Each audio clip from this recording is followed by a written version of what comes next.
Coming up on today's Locked On NHL, the Carolina Hurricanes' once dominant grasp at first place in the Metropolitan is being challenged, both with a recession of them and a step up for the New Jersey Devils. We'll get into the races both divisionally and wildcard. Plus, how is Ryan Reynolds setting himself up to buy the Ottawa Senators? This is the Locked On NHL podcast, and it's brought to you by the FanDuel Sportsbook. Make every moment more and visit the official sportsbook of Locked On at fanduel.com/lockedon to get started today. This is the Locked On NHL podcast. It's your team every day. You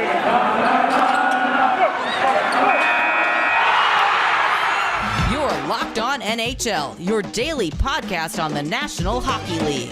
Part of the Locked On Podcast Network, your team every day.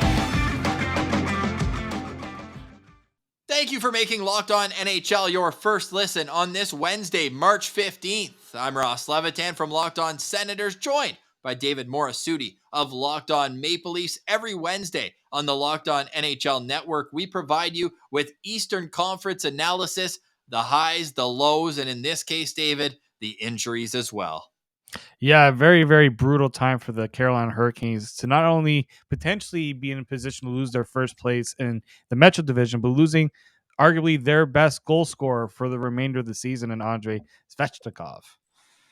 And he had been playing well all season long, but as his absence left, so did the goal scoring ability of the Carolina Hurricanes. They were shut out in back-to-back games, and it hasn't gone very well for them since their 5-game win streak out of the All-Star break. Since that point, they're at 500, which if you're a team maybe out of it, or in the Boston Bruins case, just cruising like 15, 20 points ahead in the standings, that's one thing. But for Carolina, their lead has disintegrated to 2 points, although they do have a game in hand over the Devils, because New Jersey, on the other hand, is just racking up win after win after win since Timo Meier came to town. And that's kind of the link I want to tie between these two situations, because Svechnikov, and by the way, it's a torn ACL, right? I knew it was a knee injury. Torn ACL. A brutal injury. So there's no chance that he even makes it back for the playoffs. He is done for the season. We wish him all the best. But don't you think now Don Waddell, the GM of the Canes, might be thinking, did it really cost too much for Timo Meier? Because what was the cost of not acquiring him to be the immediate replacement? They're already without Max Pacioretty, but they knew that after his brief return from off-season Achilles injury. But do you think that would be a second-guessing situation right now with Timo Meier doing as well as he's doing with a great team in the Devils? Definitely. I definitely think that, the Carolina Hurricanes have always been known as a Stanley Cup contender. Everybody says they're the team. There's a lot of media members picked them to go and win the cup. There's pressure on this team to get to that Stanley Cup final. For all this talk about how good of a team they are, they've never been able to get to that, get to the final. And Timo Meier going to get him would have been the no-brainer decision for that team. And, it's not like the Carolina Hurricanes didn't have assets to go and get Timo Meier. They have an abundance of draft picks. They have their own first-round pick. They kept that for the next few years. They have a bunch of picks later in the draft as well. I'm sure they could have also made some deals with, with some of their prospects and the abundance of goaltenders that they have in the system as well. Like they did have the assets to go and get a Timo Meier. And if you look at what the New Jersey Devils gave up to acquire him, I felt like it was a no-brainer for Carolina to go and do it, especially with Pacioretty's contract off the books. And then obviously you don't plan on losing a Svechnikov for the rest of the year, but injuries are going to happen. You never know when when something like that's going to go down. And I feel like they just never planned.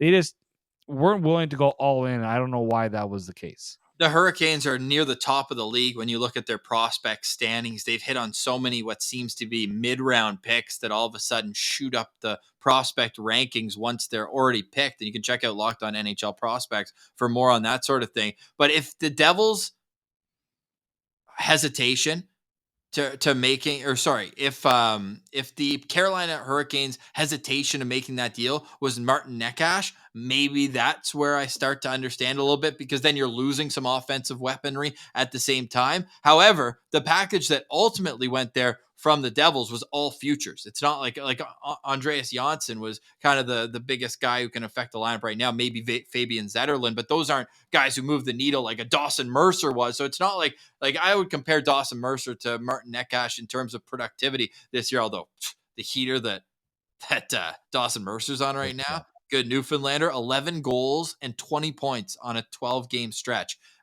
since about February 10th, 15th, right after the All-Star break. But what ultimately ended up being the package, you wonder if Carolina thinks, man, we really could have matched that, maybe even thrown in a little extra sweetener. Now, Timo Meier, he's not the biggest difference maker right now for the Devils. Just 1 goal and 1 assist in 6 games since coming over. But, everyone else just plays a little more confident when their team said, you know what, we have faith in you guys. We're going to give you another weapon at the deadline. Go out and play your best. But you look at their leading scorer. It's a 3-way tie between Dawson Mercer, Jack Hughes, and Eric Howla, who has 3 goals and 3 assists in 7 games. But it just seems like there's been no poor performances. Everyone's doing their part, and that's a great sign, because I saw them as a team, and who knows, it might still be the Rangers, but I had the Rangers as the heavy favorite. But David, that's a team going in the other direction and not really being able to string many wins together. Yeah, I mean the Rangers went and made the flashier deals, going in the Tarasenkos and the Kane of the world. But when I look at what the Devils done, the Devils have always been a good team this year. They just added just that little bit more, that just they went almost steroid mode just to go and add Timo Meier, who brings a different aspect to what they have. They're all about the skill, the speed, the flash. With some of their younger forwards, Timo Meier brings that different element. When you look at the Rangers, I always say this: the success of the Rangers will always depend on their goaltender, right? They have so many good pieces up front, and on the back end, they're a pretty tough team to go up against. Shesterkin is going to be the guy that kind of stirs the drink for that Rangers team. But yeah, no, the Devils have certainly responded much better than a lot of the other teams since that trade deadline, and it's hard not to see why. I didn't expect them to go and get Timo Meier. Even at the start, like even when they were on their heater, I didn't see them as a team that was going to go aggressive at the deadline. I credit what they've done there, because they realize, you know what, our young guys are just proving that they're able to take that next step. Let's go and get them every chance to just build on that experience.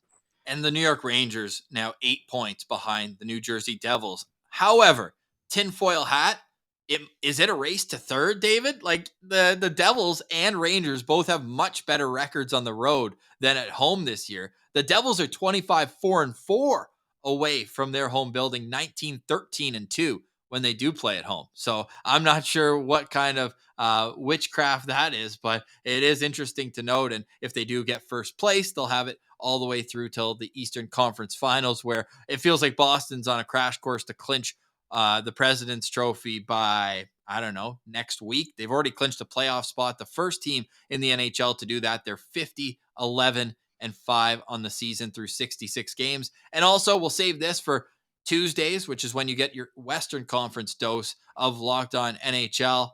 But the San Jose Sharks, the first team eliminated from the NHL playoffs mathematically yesterday, and Locked On Sharks host JD Young already well on his way to draft season. I don't know if you saw, we're talking about Timo Meier. He has a Timo Meier jersey, number 28.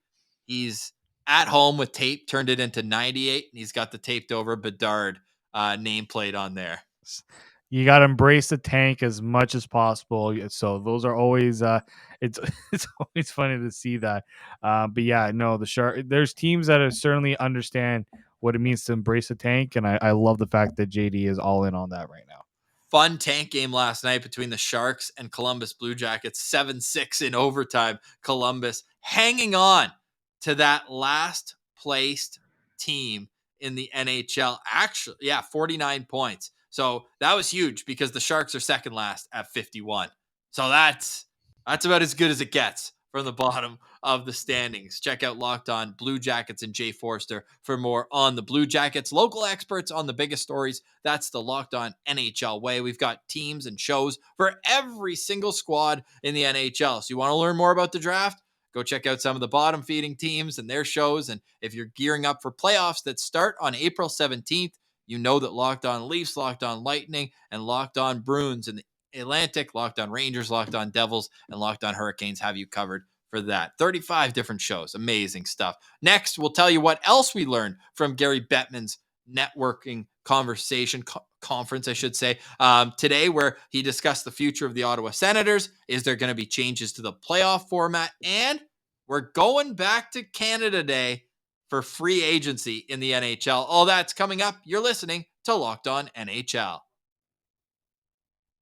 Today's episode is brought to you by the FanDuel Sportsbook. We love the FanDuel Sportsbook. It's the official sportsbook of the Locked On Podcast Network. The midway point of the NBA season is here, and for NHL, the races are heating up. FanDuel Sportsbook is the home of the first to five. Dave, do you like the first to five? I love it, where you just do which team gets to 5 shots first.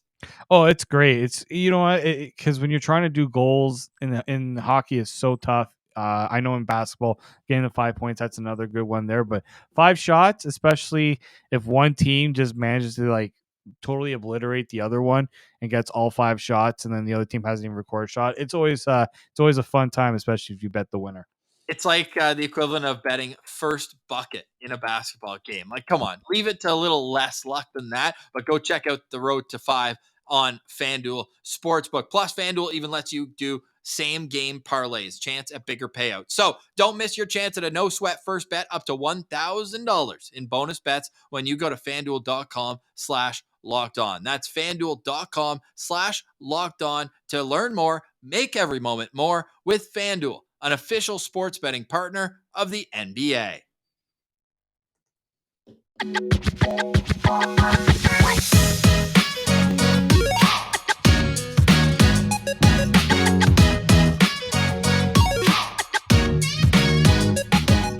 Lots to come on Locked On NHL, your team every day. Every Wednesday, it's Eastern Conference edition of the show. On Thursdays, we got power rankings, so stay tuned. Make sure you're subscribed to Locked On NHL on YouTube and your favorite audio podcast platform. And if you want to hear more from David, go check out Locked On Leafs, and you can check out Locked On Senators as well. It's the Battle of Ontario edition, and David, we have a Battle of Ontario this weekend, man. Yeah, it's been a little while. I know the last time that the Leafs and Senators went against each other, the Senators. I'm gonna say it. They took it to the Leafs. I wasn't too happy with that effort from Toronto, but might be a little different this time around. I'm just hoping. Yeah, I'm going to say I can't wait to see Matt Murray in warm-up for the 3rd time this year. He's yet to play a game against the Ottawa Senators. You know what? It's funny because he's actually played the last few games to the Leafs, and that's been the biggest joke is we won't know for sure who's starting in net until we get through warm-up and get to the national anthem. Wow. It's twice this year against Ottawa, though, where he thought he was ready and wasn't able to make it work. But we've seen that story before. 4 goals against in each of his last 5 starts. Dude, did I hear that? Yes, I wouldn't say that they've all been his fault. There's been a lot of suspect defense played in front of him, especially the 2 of the last 3 starts. So yeah, you wanted your goaltender to not allow 4 goals in the game. One of them, the Leafs did score 7, so it didn't. One of them didn't matter too much. But I say the other 2 games, the defense in front of Matt Murray wasn't exactly perfect. And you know what? He is still getting back from being off over a month and a half, so it's going to take him some time to get himself back into the fold. But yeah, I hope Matt Murray is on, going to be trending down in terms of allowing the goals in the net for sure. Yeah, well, the Senators team is having the same problem right now, man. They've allowed 5 or more goals in each of the last 3 games. And on a 5-game road trip, they allowed a total of 25 goals, average of 5 per game. Absolutely brutal. Even in their win, David, they won 5-4. And in that game, they gave up 4 unanswered goals. Oof. But we're able to battle back. Tough times, although, the road doesn't get any easier. We'll be looking forward to that Battle of Ontario, as we always do this upcoming weekend on the show next week. We'll get into that as well. But let's get into Gary Bettman's conversation today. And the first question I want to ask you, are you happy with July 1st being free agency? We know that this year the draft is right before, but whether the draft's on like June 15th, June 28th, as it is this year, it's always July 1st, the opening of free agency. Some love it, some hate it, because up in Canada, where I think a lot of our listeners are, both of us are Canadians, we're used to being in the backyard barbecue. You're hanging out, you're having a great time, and it's such a great conversation starter when you look at your phone and player X signed with Team Z, right? So are you a fan of that, or would you rather, like our Americans, they have their holiday a couple days after the big free agency frenzy? Yeah, I mean, not having it on Canada this past, in the last edition, I like the change. Personally, I like the change just because, as somebody who works in the sport usually works on free agency day, I don't mind the fact that I get the holiday and then there's free agency. I get that little bit of that separation there. I know that the networks also like the ability to have the full day of everybody's moments kind of captured. But I do think if you ask anybody that works on free agency day, they would prefer to stay away from Canada Day. They get to enjoy Canada Day and then kind of refresh and be ready to go for free agency. So if the NHL decided, yeah, we can move it. I do think that a lot of the networks do though push because they know people are off during the day. They're gonna tune in because if you're a Leafs fan, you remember July 1st when John Tavares signed. You got to celebrate with some fireworks a little later in the day afterwards. So there was a little bit of that bonus too with that. Yeah, I think if you're just a hockey fan through and through, and you don't work in the media, it's cool. Like, it's conversation starter. It's a thought stirrer. Like, this player goes there. You're like, how'd they fit in? What's going on? I gotta go. Oh, my cousin Larry's a huge fan of that team. I gotta go find him at the cookout. I gotta go bust his nuts about it and have just a lot of good conversation, good banter comes from that. So let us know in the comments. I'm curious what people think, whether or not they enjoy having the holidays coincide. Because yes, free agency, basically a holiday up here in Canada. I always love having development camp too, because it's right after the draft, and when those coincide, it's always funny because your GM's talking about the prospects 1 minute, and then next minute he's on the phone with 10 agents trying to get something done to make the team better going into next season. What else stood out to you from Gary Bettman's press conference? We know playoffs won't change as well. Yeah, I wasn't surprised to hear him say that. I mean, the NHL is not really big on making those changes. They feel like there's nothing wrong with the way that the playoff format's done. Personally, I've always disagreed with that. I know why they're doing it. I think part of the reason is travel. They're able to keep teams within their geographical zones a little bit longer before they have to go and travel and all those things. I don't think that's ever really been talked about that much. But on top of that, for me personally, when I look at the Atlantic Division has been set since November. There has been no desire to really follow that much when it comes to the Atlantic Division when everything is set. Team like fans kind of, all right, when do we get to see the Leafs and Lightning? Like, we already knew that matchup in November. Like, I don't know how. I know that in the Metropolitan Division, there's a little more excitement in that regard. I just think the one VA format at least allows for a little more entertainment to have different idea of who could potentially be the opponent in the first round. I just don't like that the fact that under this format, in some cases, November, yeah, it's already set in stone. You're just going to be pretty much on like cruise control for the rest of the season. Yeah, I think that's a fair way of looking at it. I don't mind the divisional aspect. You're going to play a good team in the playoffs no Yeah, matter.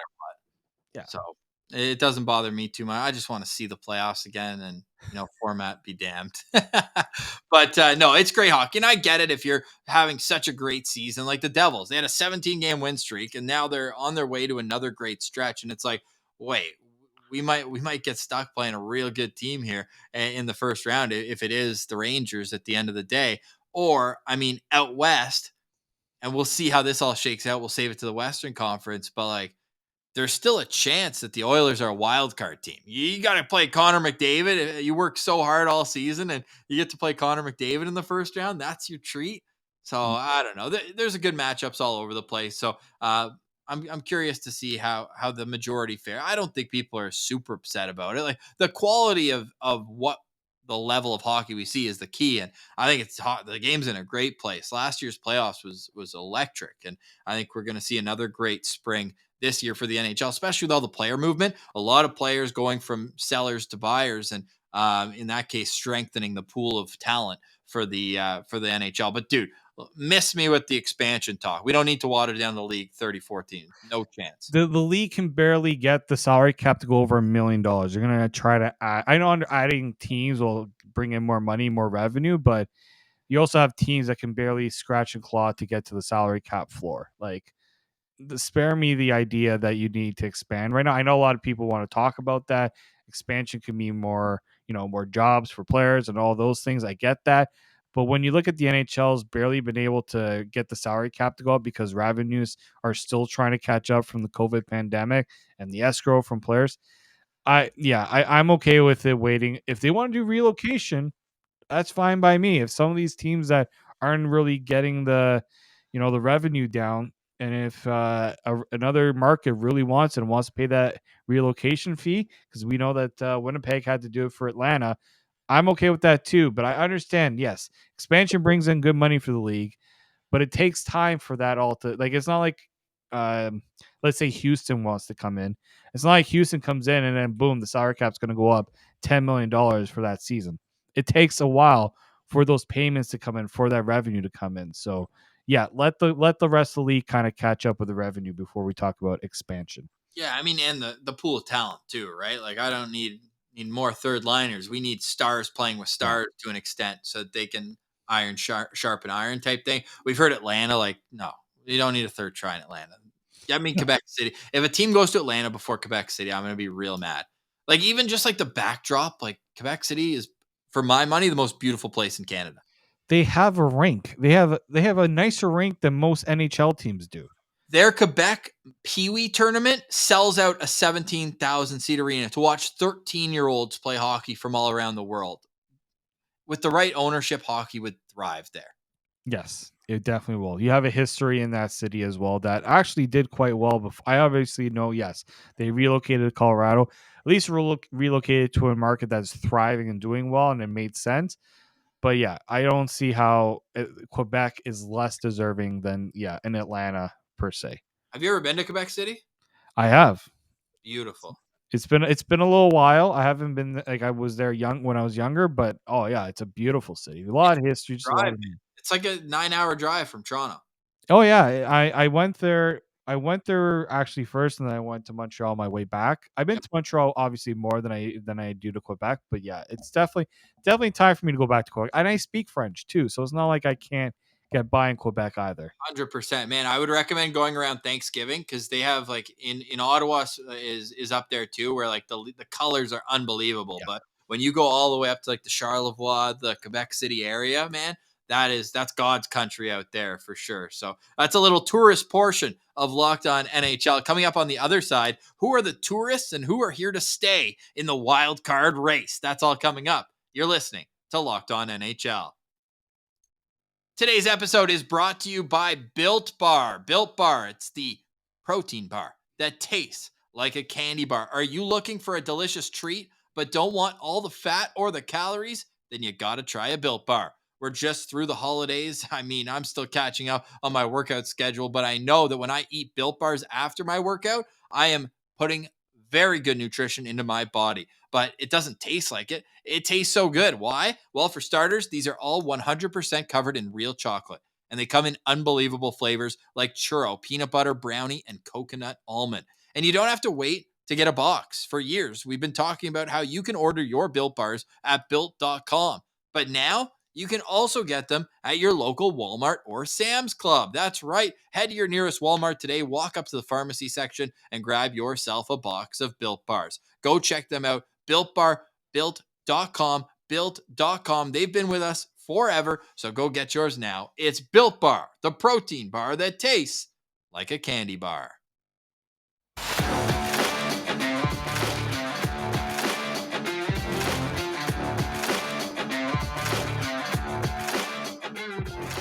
All right, David.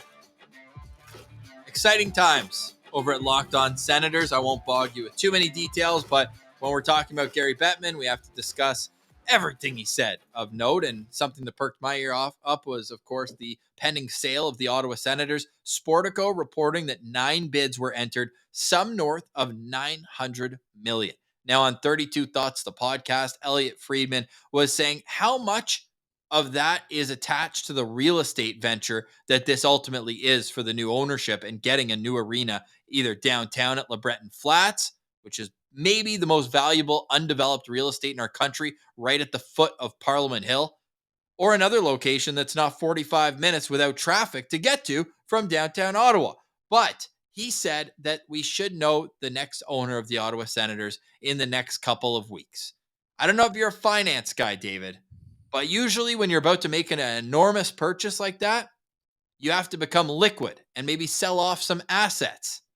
And we just saw maybe the most notable, most popular figure in this whole conversation, this whole story that's been drawn out through the entire year, just free up about $200 million in assets. Yeah, I did see the Ryan Reynolds did sell his mobile company, Mint Mobile, for quite a bit of money, and he sold it to T-Mobile. So yeah, and Deal it's not just the money he's going to get. I think 25% of that is cash, and then a lot of that other is going to be in stock. So he's T-Mobile stock, I think, is pretty sturdy. yeah, I kind of would assume that considering where technology is going these days. So Okay. yeah, and we're looking at where Ryan Reynolds started with this company to what he's done now, and what he did a few years ago. I don't know if you noticed, he did sell his gin company for like $650 million. This guy's got money, and we know he loves to own some sports teams. You know, obviously Wrexham, and then we hear his desire to get the Ottawa Senators a try. If I'm the NHL, Gary Bettman with the whole Doctor Evil going to his mouth there. I would assume that his eyes started watering a little bit seeing that. Yes, no question. Now, also seeing that they're keeping Ryan Reynolds on as a spokesperson. So get your money, Ryan. He's selling it, but then staying on. They got to pay him to be the spokesperson, or else that was a nice little hefty bonus in the final payment. So, hey, good on him becoming liquid. It sounds like he is partnered. Well, we know it's confirmed that he's with what's called the Remington Group. It's a Southern Ontario based realtor who, of course, has a ton of interest in the real estate portion of this venture. And don't be surprised if Daniel Alfredson is named president of hockey operations, which with whichever group does become in power. Like if you're a Sens fan, you're salivating at the thought of Ryan Reynolds with, we know what he does on social media, but making this like a global brand. Not only that, but have you ever seen the Welcome to Wrexham show? Oh yeah, I've watched it. I'm almost gonna be done it for a second time. I love it that much. I wipe a tear out as I say, imagine a global welcome to Ottawa. Come on, buddy. Come on. I need that. Like, I need air to breathe. But if you can combine that with a downtown arena and like the process behind the scenes of filming what that's all gonna accomplish, and then bringing in a legend who was shunned by the old owner, bringing him in to make all the hockey decisions. Yeah, it would be a no brainer for that market. I know that seeing what Eugene like. I get you give Eugene Mellon credit when he was He here. bought he bought the team for $100 million. He's about to sell it for like 850, Yeah, 900. Like that's his family is going to do quite well with that. I know he did his best to make sure that team stayed in Ottawa and all those things. But yeah, I know that market needs to take that next step. I know getting that arena situation figured out has been the number one, and then obviously getting their ducks in a row with how the hockey operations is run, especially a team that's on the up. Right? This is a perfect time if you're an owner right now to go into the Senators and try to capitalize on maybe some of this revival of that market. Yes, well said. And bringing that into the playoff picture, the Senators' road for meaningful games might have come to a streaking halt on the weekend, but it was a out of town scoreboard that saw loss after loss after loss on Tuesday night. The Penguins lose, the Islanders lose, the Red Wings lose, the Capitals lose, the Sabres lost to. Or sorry, came back and beat the Leafs the other night, but they haven't been winning recently, and it just seems on and on and on. It's just the Florida Panthers that seem to be chugging along. Even they had an overtime loss in their last game to Winnipeg, or if not, then they're at back-to-back overtime losses, because I know they lost to them in overtime on Saturday over the weekend. But interesting times here with the wild card race in the Eastern Conference, because every week we have a new challenger. Like Pittsburgh and the Islanders have been holding down the spots for the majority of 2023. I think there was one day where the Sabres snuck into it, Yeah. but right away they went back. So it's been those two teams. But each week we have a new team that's the up and coming, like the hot ticket of the week. Are they going to catch them? Like, David, are these the 8 teams that are going to make the playoffs? Like, is this all for nothing? All these little leapfrogs we see between 3 and 6 in the wild card race? Or do you seriously think that one of Florida, Buffalo, Washington, Ottawa, even Detroit, I think is where you have to draw the line, 7 points out with with one game in hand. But like, could any of these teams really go in and make some noise? Well, it all depends on if they can capitalize on a team like the Islanders, who just they have these games in hand, and like if you're Florida and Buffalo, you have to think if we can just stay within reach, and I don't know if there's any games head to head with any of those teams coming up, but you got to catch that. The Islanders have lost the last two games. Those are the opportunities for for the Sabres, for the Panthers to really make that push. I think Pittsburgh might be, if you're looking at any of those teams, they might be the most safe, just because they've been able to keep themselves. I mean, 7-2-1 the last 10.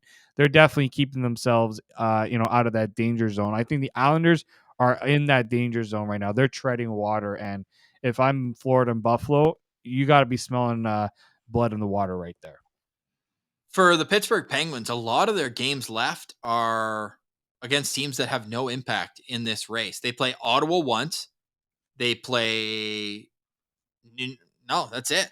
And nothing else in their schedule. They've got the Rangers twice. They've got Colorado, Dallas, Detroit twice, Boston. Like, none of these teams are really in the race anymore. So that's a curious wrinkle to this, because they lost in regulation to the Montreal Canadiens yesterday. And we're seeing teams play spoiler. Hell, Ottawa just lost to three teams who are in spoiler mode right now, or two of them, I should say. Calgary might internally still think there's a chance, even though there isn't. But like Vancouver and Yeah. Chicago, and Chicago's handing everyone losses. Like, they just beat Boston last night. 6-3. So it's such a curious time of year, but Pittsburgh's certainly in a case to control their own destiny, whereas the Islanders, I think you're looking at a little bit more like, are they the team who could be on the outside looking in when all is said and done? Because they've had some great stretches, but they've also had some stretches where you wonder if they can really sustain any sort of offensive pressure. Only 3 goals scored in their last 2 games now, and they better win their next 2. Let's put it that way. They're at Anaheim, at San Jose.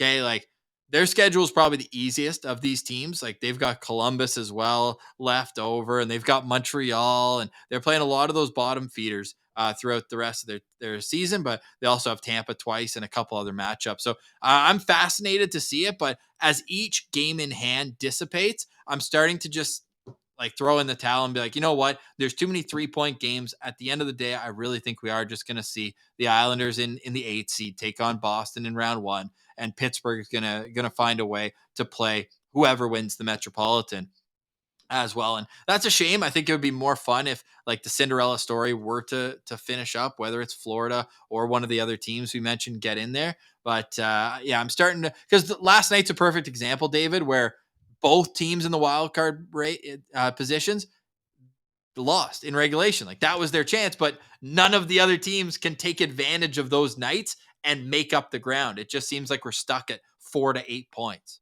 Yeah, and this is always a tough part when you're trying to make that push for the playoffs. Even like, let's say in Ottawa, some people say, "Oh, it's only a 6 point difference," but look how many teams you have to leapfrog. Look how many teams that if they would go on a 2 or 3 game win streak, it's like, well, we made up zero ground. Well, no kidding. There's those teams have already have a 10-minute head start in a race, right? So that's going to be the tough part for a lot of those teams that think that they're in it, but they gotta. It's a lot of it's depending on what other teams are doing. I remember well back when the Leafs were trying to sneak into the playoffs on the last day of the season. They needed the New Jersey Devils to beat the New York Islanders, and they lost in the shootout. I just remember that because it just reminds me that as good as any team can do to give themselves a chance to get into the playoffs, it means nothing when other teams determine your fate as well. Yeah, fair to say. Fair to say. So you're still in the side or in the camp that there are a real possibility. There is a real possibility that these teams could be in. I think there is, but I think we're going to see within the next couple weeks. I think we're going to see some real true movement here if there's going to be any. How much rest do you think is going to go on the last week of the season? I think there's going to be. I mean, if you're a team that's comfortable and feels you're comfortable, if you're a team with a lot of veterans and have that ability to, give them some rest, I think you're going to see it. But some of these other teams, I don't think they're not going to have that luxury. They're going to have to make sure that they're as comfortable as possible going into that final week. Yeah, I'm very curious because if the trade deadline was any indication, like teams are getting more and more comfortable with going the route of the NBA where it's like, hey, just take some time off. Now, different trade related reasons, I get it's different. You're protecting an asset, but is it that different? Because you want to protect that same asset for playoffs when the games matter more, and you want them to be as fresh as possible. So I think that's a great conversation, David, and something that we can pick up on as that gets closer. Really appreciate you joining us. And for everyone, you can go follow David on Twitter, D_Morassutti, and he's available on Locked On Leafs 5 days a week. Do you have any final thoughts on today's show, my man? Oh, I mean, obviously, great show, and I is the funny thing is as much as the Leafs playoff position is cemented, I'm definitely keeping an eye on what all these other teams are doing because you know as everyone's saying, everyone expects Boston to go right to the Stanley Cup final. Hey, it's in the playoffs, you get a team that's on a hot streak, has everything going for them. You never know. So I'm very curious to see who will be the one that gets Boston in that first round matchup. The only thing we do know is that Locked On NHL will be back tomorrow with power rankings. For David Morassutti, I'm Ross Levitan, and that has been the Eastern Conference Wednesday edition of the Locked On NHL podcast. We're part of the Locked On Podcast Network, your team every day.